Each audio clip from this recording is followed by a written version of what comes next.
Allez, aujourd'hui, on plonge au cœur d'un sujet qui nous concerne absolument tous, la communication professionnelle. On va décortiquer ensemble ce qui fait qu'un message passe ou qu'il se perd complètement en route. On a tous connu ça, n'est-ce pas? On pense avoir été parfaitement clair et pourtant, le message ne passe pas. Ça crée des malentendus, des frustrations. Mais alors pourquoi? D'où ça vient? C'est exactement la question qu'on va explorer. En fait, la réponse tient à une idée toute simple, mais fondamentale. La communication, ce n'est pas un don inné. Non, c'est une vraie compétence. Et la bonne nouvelle, c'est qu'une compétence, ça s'apprend, ça se travaille, et ça peut littéralement transformer une carrière. Pour commencer à comprendre, il faut savoir qu'on ne communique jamais avec un seul langage, mais avec deux. Il y a bien sûr les mots que l'on choisit, et puis il y a tout le reste. Ce sont un peu nos deux langages secrets. Et ce reste, ce deuxième langage, est beaucoup plus important qu'on ne le pense. Alors, petite devinette, dans une conversation, quelle part du message passe réellement par le non-verbal? Accrochez-vous bien, la réponse c'est jusqu'à 90%. Non, ce n'est pas une faute de frappe, 90%. Ça veut dire que l'essentiel de ce que les autres perçoivent ne vient pas de nos mots, mais de tout ce qui les accompagne. C'est énorme. Alors, c'est quoi concrètement ce fameux non-verbal? Eh bien, c'est tout ce langage silencieux. Ce sont nos gestes, les expressions de notre visage, même les plus infimes.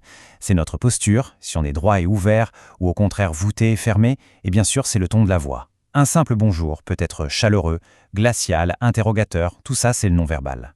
Ok, donc on a les outils, le verbal et le non-verbal. Maintenant, voyons un peu le voyage du message lui-même. Et vous allez voir, ce n'est pas du tout une ligne droite.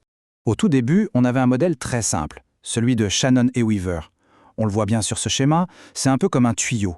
Il y a une source qui envoie une information et un destinataire qui la reçoit. Point.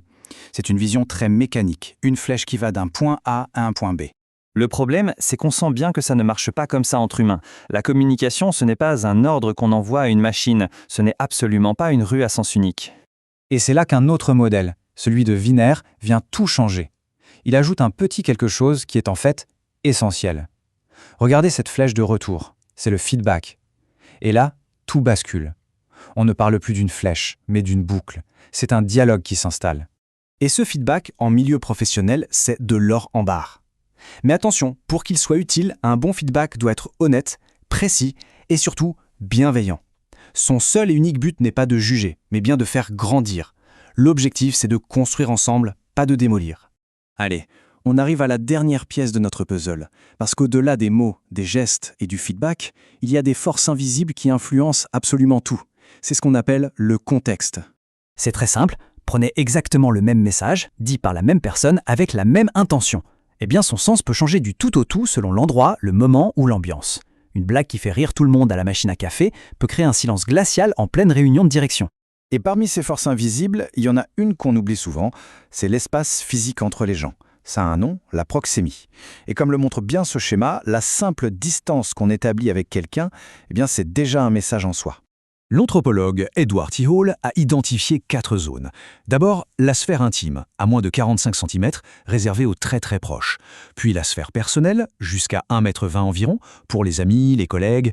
Ensuite, la sphère sociale, jusqu'à 3 mètres, pour des échanges plus formels. Et enfin, au-delà, la sphère publique, pour un discours par exemple. Et le fait d'entrer dans la mauvaise sphère peut créer un malaise immédiat sans qu'un seul mot n'ait été dit.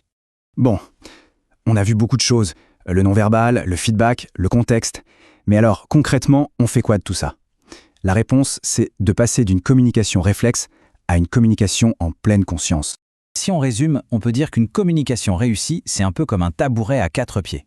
Il faut d'abord maîtriser son langage corporel. Ensuite, il faut savoir encourager et utiliser le feedback. Le 3e pied, c'est d'être toujours à l'écoute du contexte. Et enfin, le 4e, c'est de gérer intelligemment l'espace autour de soi. Parce qu'au final, s'il n'y avait qu'une seule chose à retenir, ce serait celle-ci.